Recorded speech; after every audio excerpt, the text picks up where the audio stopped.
Hey folks, this is a demo of the BLRB service. I'm actually just about to shut down BLRB. So for posterity, I wanted to show folks what the user experience looked like.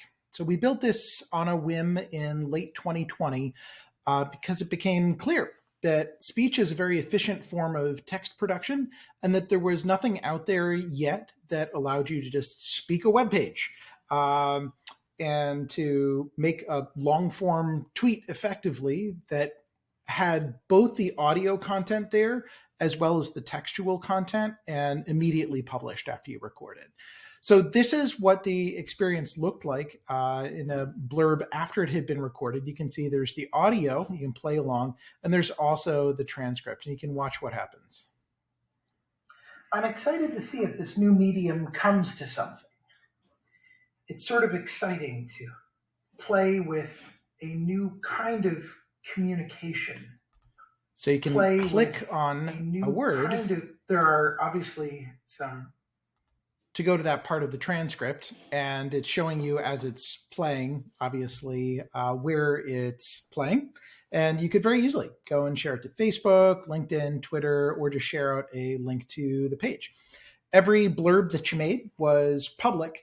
And one of the interesting things that we found was that people were not using it to publish to the world, because that kind of raw and intimate expression of voice with all the ums and ahs was not something that most people felt comfortable putting out there for the whole internet, for all posterity, right? It wasn't something that people wanted to do.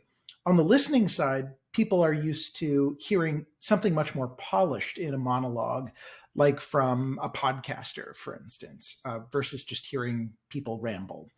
So I think there was a presumption that there wasn't a lot of interest in people hearing it, and there's also a lot of discomfort in producing it.